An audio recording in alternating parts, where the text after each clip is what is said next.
Welcome to the Money Down. We got a very special guest on with us tonight. We got Big Rob Havenstein. Talk to him nice. Wisconsin legend, LA Ram and St. Louis Rams. Yes, sir. You got to do both. So yes, sir. Appreciate you jumping on with us, man. It's always good to have a fellow Badger jump on the podcast, and we'll chop it up a little bit. So congrats on the retirement, by the way. We will get to that. Thank you. I will appreciate get to that. Congrats. We like thanks for having me on, fellas. Yeah, no problem at all. We like to go back to the beginning when Sure. we have guys jump on. So I know my first time ever meeting you was we both were on our official visit together at Wisconsin. Yeah. First game of the year. I'm pretty sure they were playing NIU. I remember walking through the halls. I'm like, damn, this dude's. I'm like, this dude is big as hell. I'm like, I hope he comes to Wisconsin. I would love to have this dude block for me, and it all ended up working out. So why was it Wisconsin for you? Oh man, I think it's just at the end of the day, as you take a visit there, you almost just kind of fall in love with the place. You obviously got to be okay with the cold and everything that comes with it, but just, I don't think it's any doubt why they're taking their all their official visits kind of early in the year and maybe not wait until about December, January. Oh yeah, very true. Man, it's a great place. The school's awesome. You meet a lot of awesome people there, but my family's kind of they're all from Michigan, so I've got Midwest roots, and just kind of did my research. And that time when we came in, and was that 2010? Yep, 2010. Yeah, 2010. 2010. Wisconsin was just churning out NFL linemen, and so I kind of did me like, man, that sounds pretty fun. Let's go ahead and learn from those guys and see if we can't do that. Definitely. Now, speaking of being a lineman at Wisconsin, there's a lot of guys that came before you, the Joe Thomases and guys like that. What does that mean to you to follow in their footsteps as a player and, kind of once you left Wisconsin as well? Yeah, no, it was it was a patch of pride that I wore with a long time. To have those guys, I never crossed paths with Joe, but everyone knew the godfather of offensive linemen. We would get bored in meetings. We'd be like, let's just watch the Joe Thomas highlights and just GOAT. Just go watch him in the combine and just the stuff he could do on the field. But, and then you saw guys that, we played with, like a Ricky Wagner, a Travis Frederick, those guys like that, and to be kind of on the inside and see how they worked, see how they went about their craft, and then how it translated to the NFL. That's probably when I really started getting an understanding of, this NFL thing might actually be kind of a real thing. Because that first day the first time when you saw me, I had a couple extra LBs around the middle.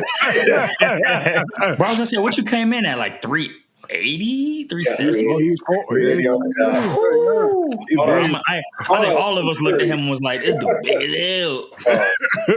I'm telling you, because I kept weighing myself at like the little health club back in Maryland. It'd be like, it's always 330, 335, and I was checking the roster, and so, Josh Oglesby was 340. Peter Kahns was 320. Travis was 345 or 330. Just unbelievable athlete, but I can't remember what he weighed. So I was like, man, I'm on the heavier end, but I'm right there. Bro, I stepped on that scale. I turned around because I thought somebody had like their foot on it.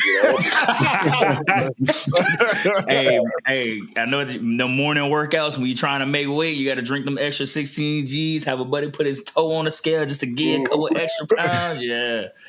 No, there was never that. See, what you had to do is you had to go. It's going to sound a little suspect, but you had to do what you had to do. That's not the one the stadium steps. So what you did was somebody took your butt cheek. Oh, that's great. Take a pound. Not a whole pound, just a little bit. About 5 pounds would be taken right off. Bro, hit that number that you wanted. Boom, step off, get out of the room. Wow, get out the way. I thought you were about to say put your toe under the scale. You know how like there was that little lip you could put put your toe under it and raise a little bit.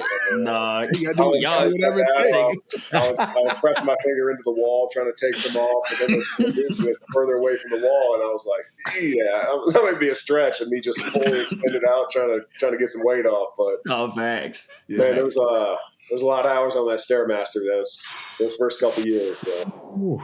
You kind of brought it up a little bit, but talk about that transformation of coming in as a freshman, being one of the heaviest guy or the heaviest guy on the team, having to slim down, try and get in shape and do all that stuff, and eventually it all making sense for you as the years went by, and then you become a pivotal player for us. Yeah, it just kind of goes to show you that you don't really know what you don't know. And like I said earlier, I thought I was 330, and then I found out what I was, and I was like, okay, well, it's time to get to 330. And obviously we had great resources at the university, and I'm still in business and in contact with Brian Bott all the time, and he's going to be my guide till the very end. And he's I still remember he gave me like a week and a half to kind of get through workouts and just kind of see where I was. And like 380, I was in shape, but 380 is never in shape. You know what I mean? Yeah, for sure. And so, right. So he pulled me aside and was like, Rob, we think you're a great player. And I was like, I wanted to cut him off and be like, listen, man, I already know where this is going. Comes out He tried to butter me up first. He's like, we think you're a great player. Otherwise, we wouldn't have recruited you. And he paused. He was like, but you got to lose some fucking weight. Okay, I got it. Yeah, all right. So basically, it was just Stairmaster and then him kind of teaching me and, a true understanding of, what's good to eat, how much, and because clearly I wasn't doing it on my own, so that was something I needed to be taught. But then just kind of took that and ran with it, and slowly got down. And I think I went to like 360, and then went to like 345 ish, kind of quick, and then kind of hung around there for a little bit, back down to like 330, and then by the time the combine rolled around, I told everyone I was going to be 325, and so I was like, well, I kind of already said it, so. Let's get to it. So, for sure. So I can attest to coming in and seeing Big Rob for the first time and saying, "Damn, that is a large human being. I've never seen anybody as big as this." But Big Rob, when did it click for you? Right, like James talked about you being a pivotal lineman for the University of Wisconsin. When did it click for you that, like, man, I really have the opportunity to go out here and be somebody that name can go along with these greats for you, just as your career as you went through at UW? Yeah, great question. Probably my redshirt junior year. So that would have been my fourth year going in, where it's kind of what I alluded to earlier, kind of seeing those guys like Travis and then Ryan Groy and seeing them get drafted, seeing Peter Kahns get selected, and the guys who I was close with and trained with and drank with, and just I knew a lot about those guys and how they ticked and how they operated, and then for me to be kind of right along there and to have some experience under my belt and kind of realize like, oh, this is a real opportunity here. Like this NFL thing is a real possibility. Because the first couple of years, it was just like, man, survive. I still remember that first Wisconsin practice where, I was walking down that tunnel, like, I already have to speech to my parents. I'm out, can't do it, see ya. Like, this is too hard, I'm dying. And then, luckily for Dan, I looked over and saw Joe McNamara. He had that same look I did, head down, and he lifted his helmet up, and we both looked at each other and just kind of bonded over being like, that sucked, right? You're like, yeah, it sucked. Yeah. All right. Well, maybe we'll quit tomorrow, And you're like, man, it was better than the first day. We'll quit the day after that, and kind of just kept it going, built some momentum, and then kind of realized that. But in terms of like actually being like a player for Wisconsin, probably my redshirt junior year where I could kind of really stepped up, and then going into my senior year, trying to make some of these all-star games and stuff like that, and being like, hey, let's put a little more nastiness into it, which at the end of the day is just effort for an O-lineman. Yeah, it's a lot of guys have the opportunity to finish guys, and especially in college back then, you could really get away with a lot more. And so, you get a guy down, you could stand up and spear them as hard as you want. And the guys, hey, great job. And so doing a little bit more of that, having a little more finish to it, and kind of those 2 years kind of really, I guess, projected me to be like, all right, let's really give this thing a good run. Yeah. Dude, go ahead. And I was just about to attest to that, bro. Just like the work that, you guys put in on that offensive end. I remember, our first practices and things like that. Like, we work hard, as a defensive line, but to look down on the other end of that field and see y'all in the cage for like an hour of practice, bro, with both staff, bro, blew my mind, fam. Bro, when we were there and he had the scout team or the freshman D lineman get under the cage. Yes, bro. I'm 6'8", so the whole top of my helmet, it was the stripe, and then it was just sheared off, and it was red straight marks. It was hanging my head on that the whole time. Bro, you just heard me banging the whole practice. Arthur Goldberg, who's kind of a cockstrong dude, and you're looking at him like, dude, just please move. Like, once I'm out and back up, like I physically can't get into a position where I can move you. I'm too tall for this damn thing. But dude, James, you can attest to this. It was 20 plus periods of Indy. Oh yeah. Not to mention like the 6-0 periods that we had before the first period. Oh, dude. We went to Panther fits, to pods, to inside runs. I hear those stories. I heard it was right back. brutal. 1 second, y'all. I heard it was brutal. Dude, it was tough. It was tough. By the time team came around, we were like, thank God practice is pretty much done. You know what I mean? Yeah. Indy was just so hard, especially when we went inside the McLean and we're pushing that damn one-man sled around. That turf in there, it don't slide unless you're like stuck. Travis Frederick or somebody who's just one of the strongest human beings I've ever seen. There's like 3 guys on the line that can move this thing, or like a Kevin Zeitler that get in there and move it. And the rest of us are just basically pressing our stomachs against it and just chopping our feet, being like, I ain't moving this thing. Like, other people hell, but it ain't moving one bit. Bro, I got to put you on a hot seat, dog. I got to put you on a hot seat. So give me your Mount Rushmore of Wisconsin offensive linemen. Actually, you know what? I'm gonna do you one better. Build your front 5. My front 5? Yeah, all time. Goddamn, all time. I'm sorry, I had to do it. I do it to everybody. That is for sure a hot seat. Oh man. I played with some great lines, and I'm gonna miss some guys in the past, and so don't frown me on that there. Comment section. You can't go wrong with guys. You can't go wrong. You got a big group. Shoot, it was almost that first line that when I got there. Gabe Carimi won the Outland Trophy. Yeah. But you can't pass up Joe Thomas. Oh, you can't. You can't pass up Joe Thomas. So you got to go Joe. The career Kevin Zeitler has had, you got to throw him in there. Bro, yeah. Travis was All-Pro, Pro Bowl every single year. Was healthy. You got to go him. Personally, I think Rick Wagner is a very underrated player. At one point, the highest paid right tackle in the league. Pass protection, just out the ass. Really, it was just awesome. God, another guard. It's tough, bro. It's tough, dog. Who am I missing? Because what Nagy played a little guard. Nagy, Costi, John Moffitt, Roy, Moffitt. He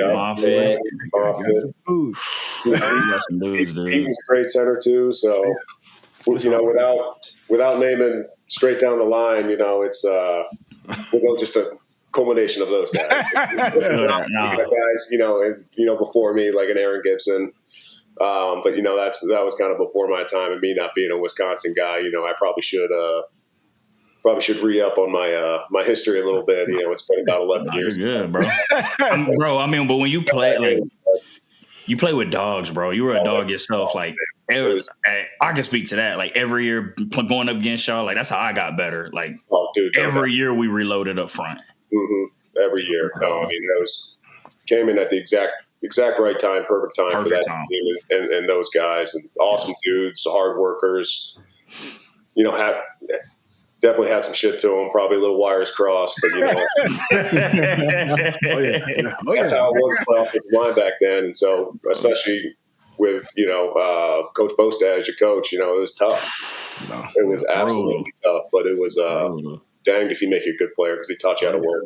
Damn right. Yeah. Rob, I want to ask you, and I always ask all the NFL guys that we have come on here, or even just players in general, what is a environment in college football that you just, when you're sitting on the couch at night, you done had you a couple, or you just reminiscing a little bit.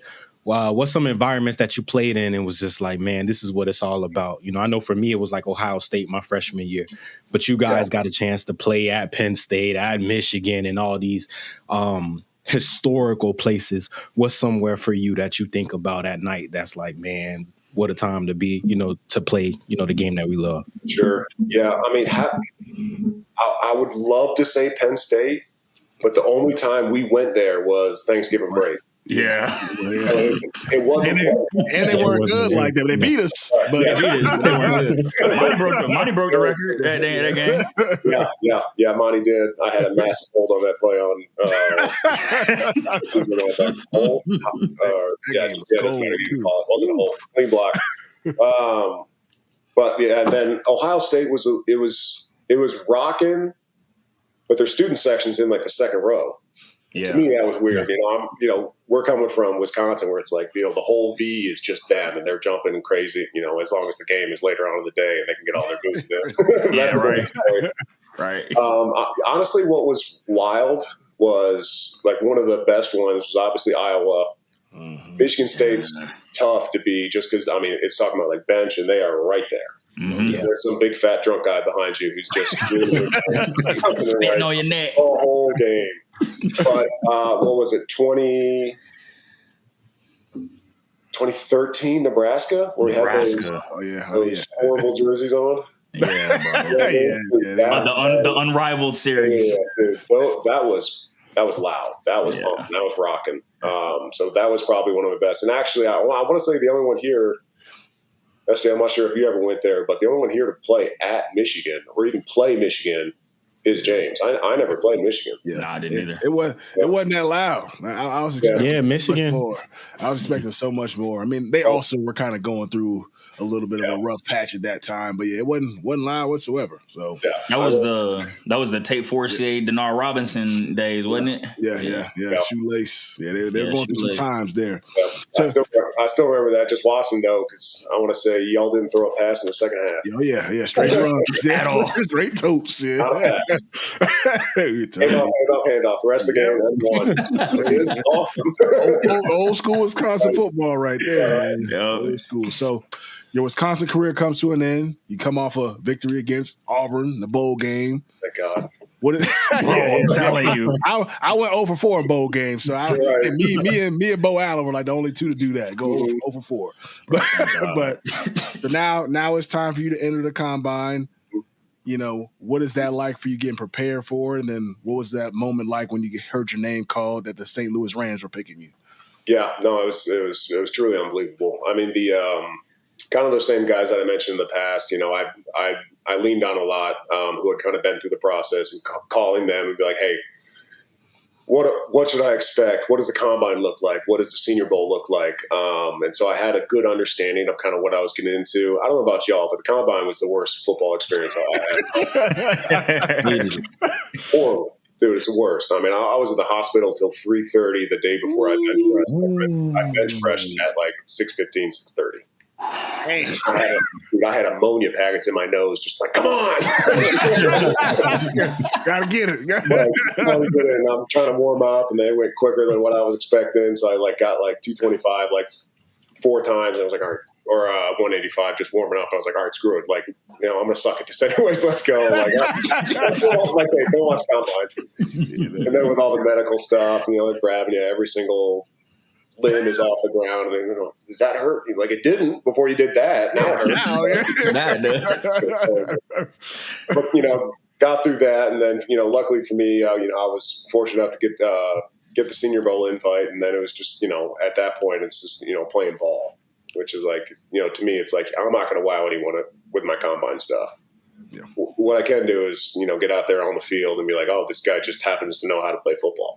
Yeah. He may not look pretty doing it or running or doing anything, but he's in the right position. He knows where to be. We can teach him the other stuff. And so I think that was a big component of me kind of getting picked up where I did get picked up, which I think was 57th overall. Because when I got drafted, I wasn't even really watching. I was playing cards with my family. I was waiting on round 3, 4, 5 to come in. And, it's kind of one of those things where even during the first round, you have the phones next to you. Yeah, but you're not yet. just in case. Not a chance I was going first round. I mean, if you would have told me I was going second round, I would have told you not a chance. But same thing. I was just kind of sitting there playing, and phones rang, and I kind of looked down. And I remember, what was it, Bo's story about that?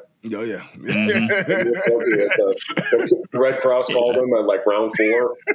Yeah. He thought he was getting drafted and came from I can't remember, a Boston number or something like that. He's like, I'm going to the Pats or something, or some team. And he was like, Yeah. I was asking if you want to donate, and I was like, that's got to happen.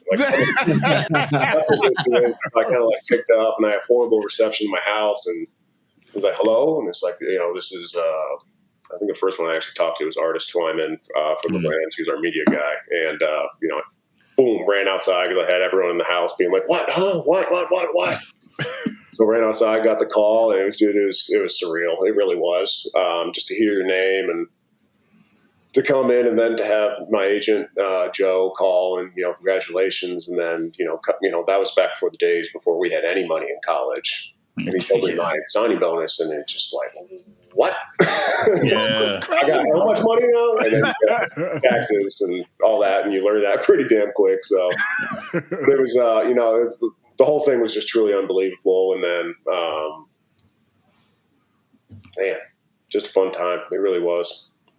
And then, because you get drafted in one area, you get drafted in St. Louis. Then a couple years into the league, you guys make that transition, which is different. It's rare. You guys move to LA. What was that experience like from you going from almost one side of the country? For real, how did they even deliver the news to y'all? Yeah. You want to know how we found out?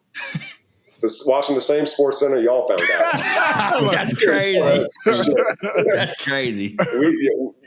We didn't get told nothing. Literally, we're sitting there just watching TV and our phones are blowing up. Like, hey, LA, huh? We're like, what are you talking about? I was like, put on Sports Center. Put it on. Rams are going to LA. We are? I'm sure everyone and their wives and girlfriends are hitting up the operations staff of, what the hell's going on? Where are we going? Where are we living? When's this happening? Moving, this, that, school with people who had kids at the time. And, then they sent out a message like, hey, I know this is stressful. We are moving to LA. I'm paraphrasing, but, it's a long message. It wasn't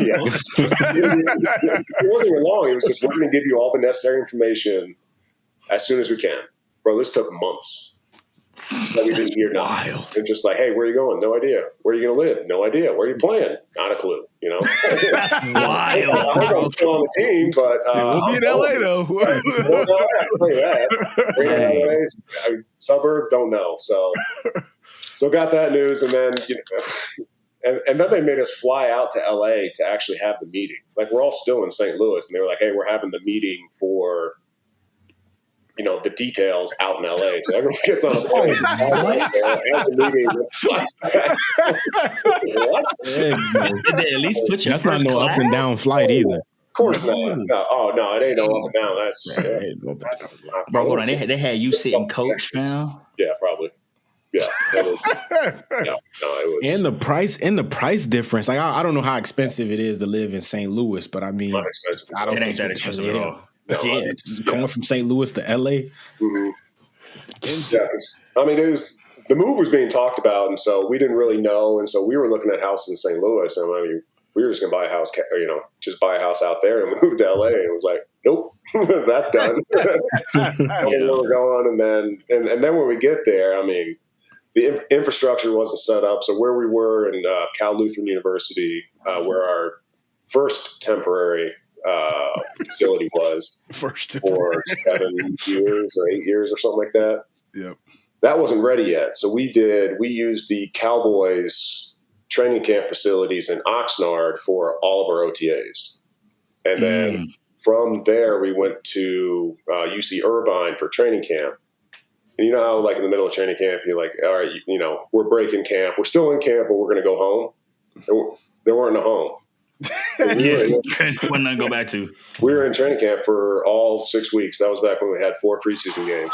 All 6 weeks. And I want to say the first like 2 weeks, too, there was no AC in the dorms that we were staying in. What? They said that the dorms, because they sat up on, the whole thing sits up on a little bluff. They said it promoted coastal breezes. Man. Hey, they puffing. This is the inside information that people don't know. Everything's not first class.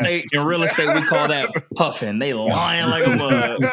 It was 90 degrees when you're trying to go to bed. I mean, you got like I don't want to just sleep on top of the bed, so I had like a little sheet, just like at least half cover my stomach. Well, Jeff, thank God, Jeff Fisher was just like, listen, guys, this is ridiculous.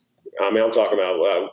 I'm pretty sure one of our couple of our ops, Sophie and Vince, they had to go out to Walmart and just be like, "Listen, I need 70 to 90 wall units. Like, get them, buy them, install them, boom." And those things crank too. You get that thing down to like 60 degrees. It was chilly in there. I mean, guys were freezing up the units because they had them so cold. And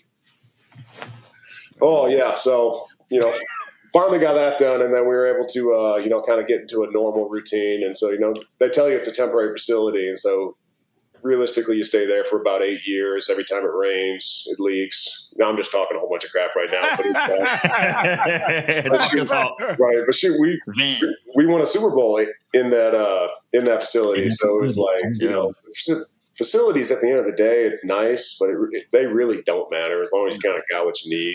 Oh, yeah. And especially when Sean took over at 17 and kind of brought in some different people that really kind of showed me like what a true NFL player, like a seasoned NFL player, really looks like.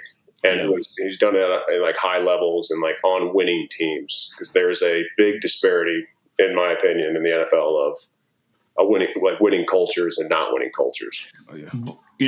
Being a Rams fan, born and raised, like I've seen, a lot of the down years that we had, before moving to LA. But for you, like, what was that like, knowing that, we had a lot of down years and being part of the turn of an organization, right? Because over this last decade, we've been competitive. We've won a Super Bowl. We've been to a Super Bowl. Just like, what was it like, and what was the atmosphere like, being a part of that change for you? Yeah, no, I mean, it was some of my most fun years in the league.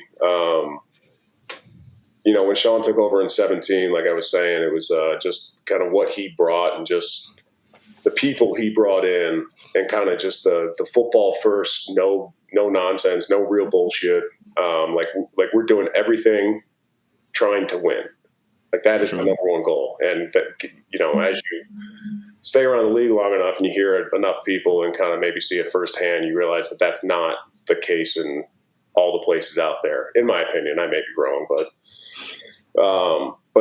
to see that in that 17 season and we make the playoffs, and it's like, oh, that wasn't even a real. I mean, it was kind of a thought back in St. Louis, but it was like it would be more to make the playoffs. And then once we did that, we ended up losing, and then it was like 18. It was like, oh, probably go ahead and do this again. And then we start really churning out. I don't want to say we started the season like 8-0 or something like that, and then that was played the Saints, lost, and then we ended up playing them again in the NFC Championship. It's a good, solid, fundamental defense. Defensive play that last time was great, awesome, loved it.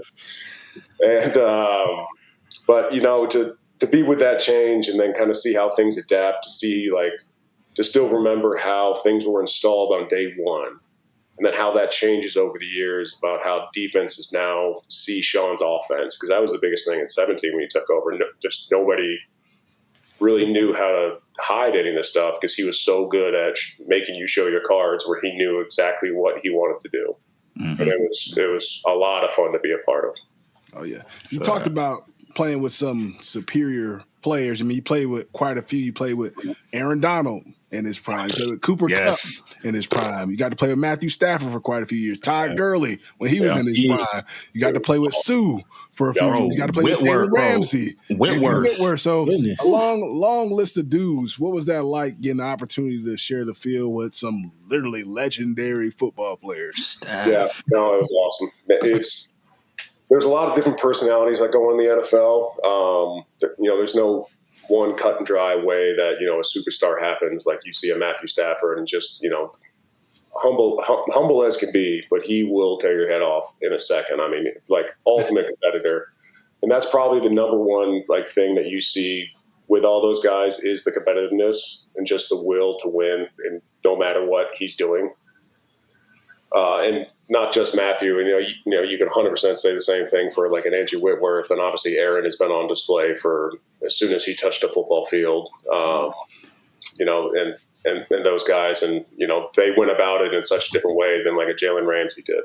Not saying one better than the other. It's just how it is, but they're all great in their own regards. But to say I was lucky enough to share the field with some of those guys, and everyone always asks me, especially when it comes to Aaron, it's like, hey, how'd you block Aaron in practice? Like, what was that like? And I was like, nobody blocked him. Like, literally nobody blocked him.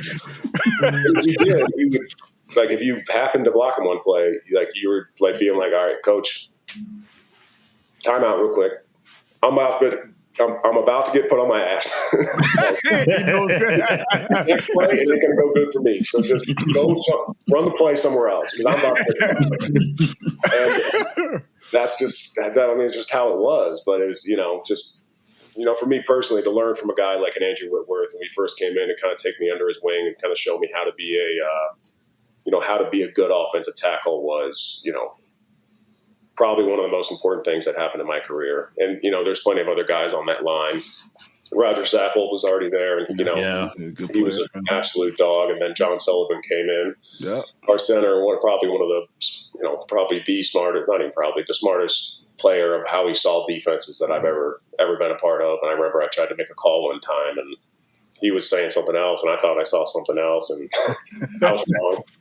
And then the play happened. He came back and he's like, Rob, I appreciate you trying to learn this stuff, but let me make the fucking calls. You got it. All this dialogue right here and be like, I think it's this. And then I'm going to wait for him to either say yes or no and be like, okay, why wasn't it that? Or, okay, I was right, cool. But, he's just, absolute stud when it came to that. And, he played a heck of a long time too. And so to play with some of those guys and kind of, just teach me kind of the same kind of path in Wisconsin. We were talking about, it definitely took me a couple of years to kind of learn how to be a guy. And so that's kind of the same thing happened in the league when Sean and those guys came in. You and Warren, you kind of hitting on it about being a part of, that group to transition, obviously from St. Louis to LA. Talk about, we all know players that play a long career in the NFL, and some of them don't never make the playoffs, right? Mm-hmm. But you had the opportunity to get to a Super Bowl. Obviously, that first one you guys lost to the Patriots. Mm-hmm. But just talk about that feeling of, getting back and playing Cincinnati and winning, like that winning feeling of just all the hard work that you've put in as a team. And just even in those moments before, like not knowing if you would ever get back to the Super Bowl. Just talk about that feeling of finally being able to win you one. Yeah, man. I mean, kind of early, and like I was saying in 17 when we first made the playoffs, like, man, that's great. And then we go on this run in 18, and we get there, and it's just everything kind of seems like it's just flowing, and then that game happens, and then you're like, oh man, I mean, what, 3 points in the Super Bowl? And I mean, we were dropping 35 on people, where it's like what's happening? I mean, a game, right? Like that kind of broke us for a while, for a couple of years. Be like, what just happened? And then, man, if that wasn't the biggest question on everyone's mind, it's like, did we have our one opportunity? Because we didn't. It's not like we came from. It's not like St. Louis was going back to the the playoffs and the Super Bowl every year. That was kind of like just starting the hot streak, and you didn't know if that was kind of like a one-hit wonder type thing. It's like, man, am I ever going to get there? You know, I lost 3 Rose Bowls in Wisconsin, and I lose the Super Bowl in 18. It's like, is it me? Am I cursed? And you know what? I'm gonna speak on your behalf. You ain't gotta say it. You know, I'm gonna say it for you. But we know the Patriots had the refs on payroll in that first game.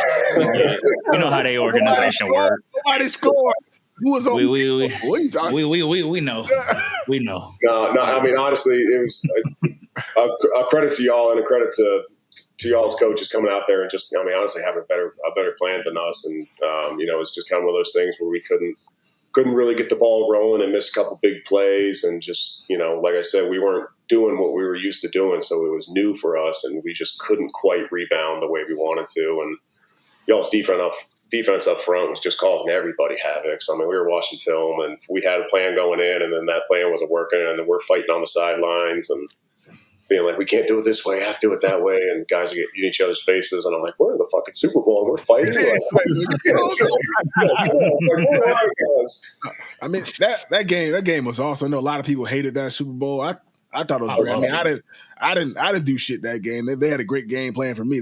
Sue was hitting the shit out of me. Everybody hitting the shit out of me. I couldn't do nothing. So I was eliminated. They had a great plan, but it was a defensive chess match. And then, you know, for us, we eventually had to shift what we did and made a couple plays to go down and score a touchdown. So, man, it was fun to see some defenses battle to literally shut down two of the best offenses in the league. Like, who would have ever thought that game would have been a low scoring?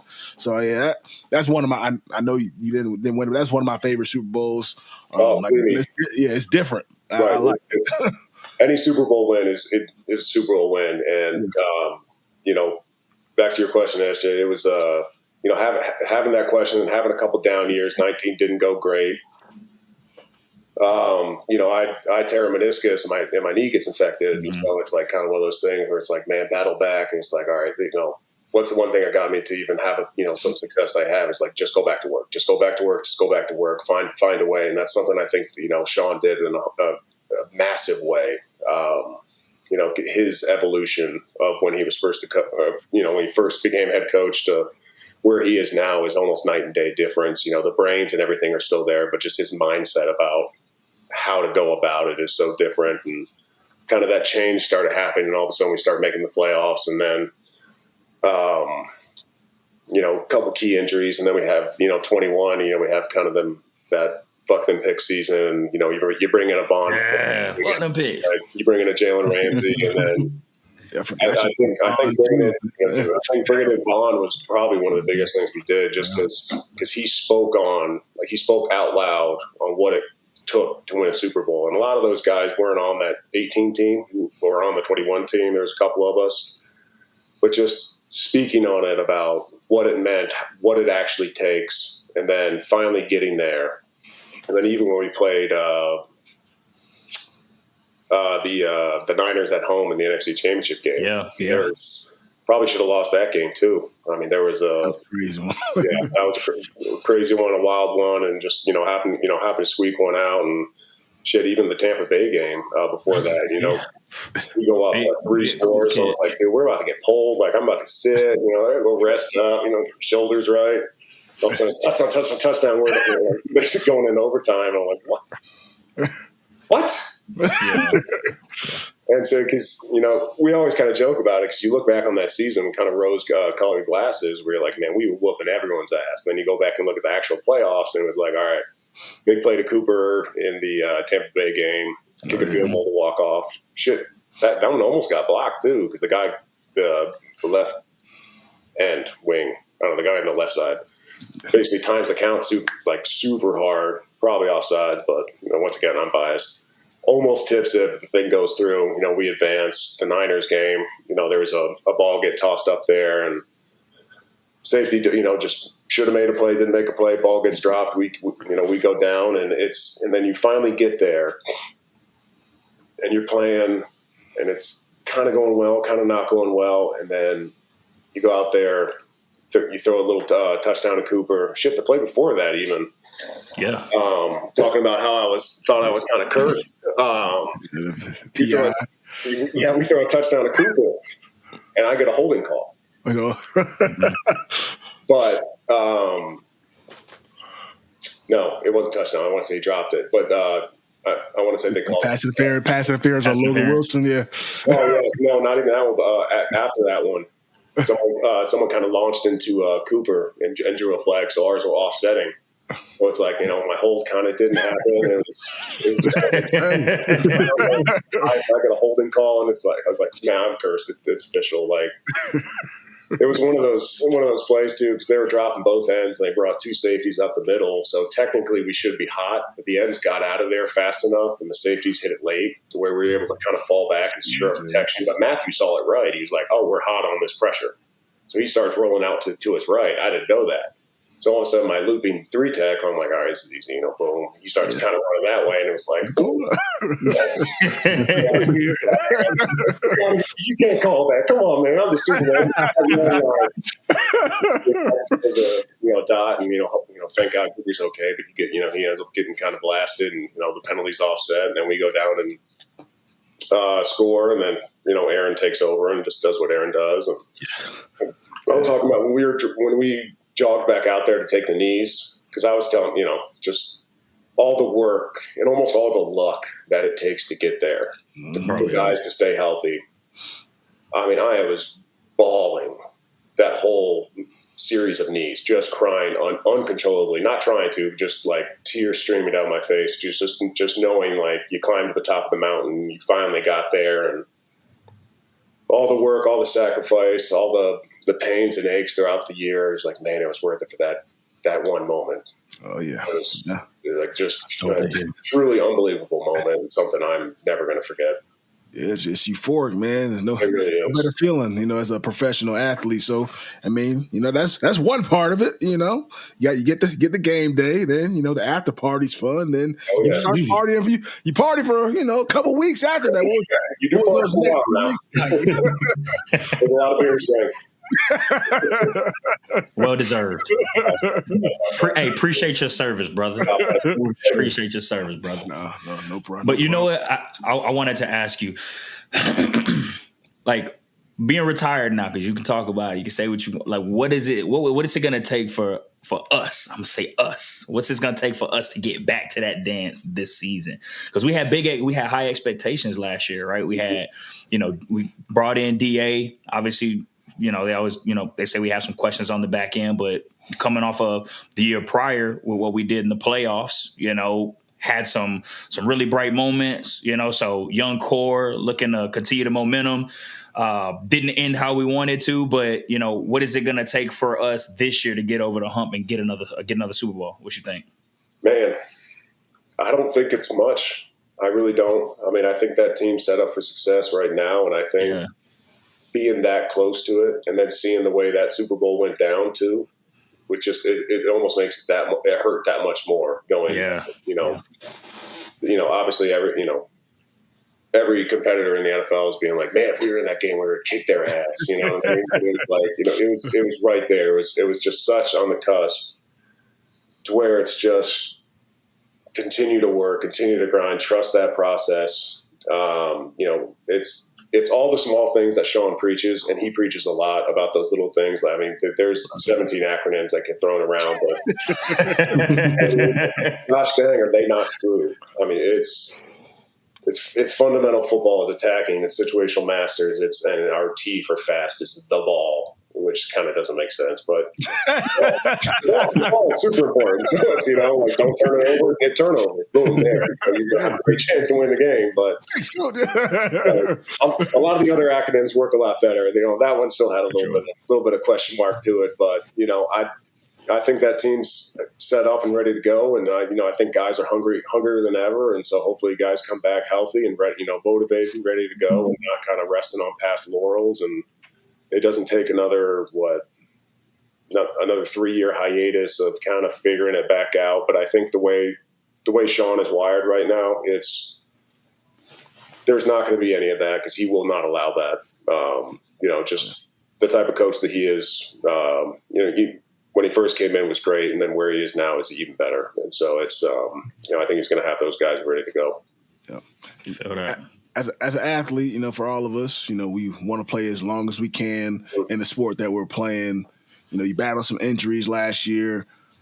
what led to your decision to, hang up those cleats and make it? It's a hard choice to make. I had to do it myself from battling an injury. What led you to that decision? Yeah, it was kind of just the culmination of kind of everything, and the body talking, and the meniscus surgery I had in Wisconsin. My left knee has been screaming for 11 years. Let's just call it what it was. And then this ankle injury that I had, and it was right before the Eagles game.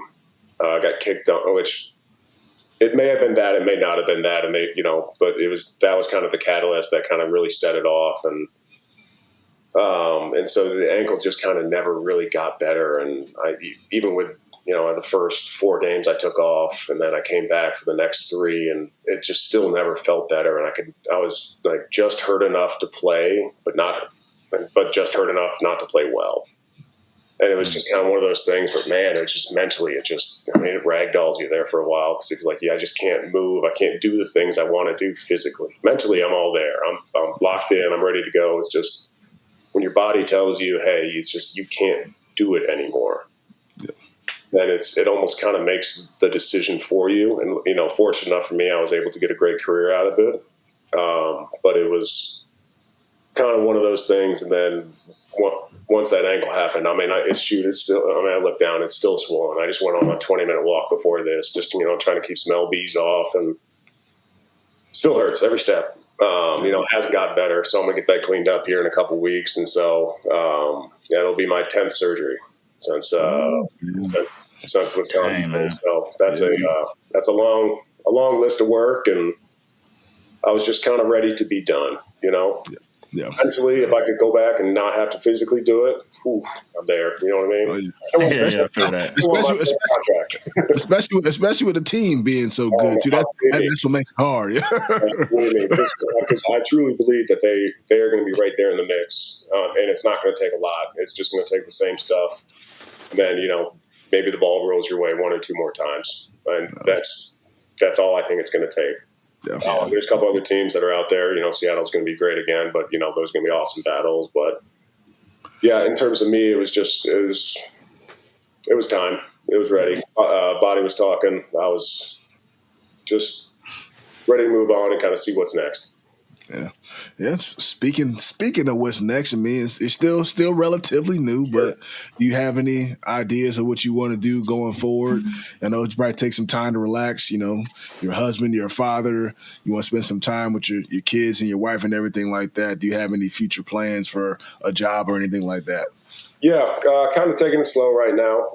Like I said, we got till June we're probably heading out, so it's like, don't want to kind of rush into anything, spend a little more time with the kids, make some soccer games I couldn't make before, and just kind of see what's open. Just if anything, like I'm involved with Sports Advantage back in Wisconsin with Brian Bott and sweet. Joe Thomas and Ryan Guerrero are involved too. Alex Erickson just stepped into the ownership role too. So with all those guys, so that would be something that's awesome. Or just even finding an outlet like this just to talk about the game, you know what I mean?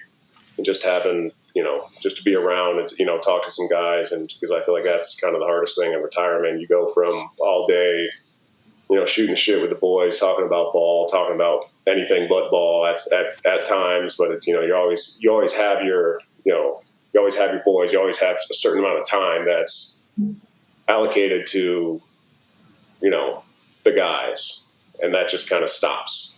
Yep. And so it almost feels normal right now because it's kind of a downtime before OTAs, and I'm still getting up and, going to work out with some of the guys training, and, I'm not doing all the all the extra stuff. Some prowler pushes, and there's a whole bunch of plates on there, and I kind of looked at the trainer and said, so what am I doing, they got that. A couple more biceps, I'm there, let's go. I'm going to the rack one more time, but it almost feels normal right now. So I think once OTAs kind of start up, and I won't be driving into work anymore, it'll kind of have to be a little bit more of a reality. And then, James, I don't know how it was for you, but especially with that first training camp where it's weird. June, July, anxiety starts to build, and you're sitting there, maybe at a vacation or a beach somewhere.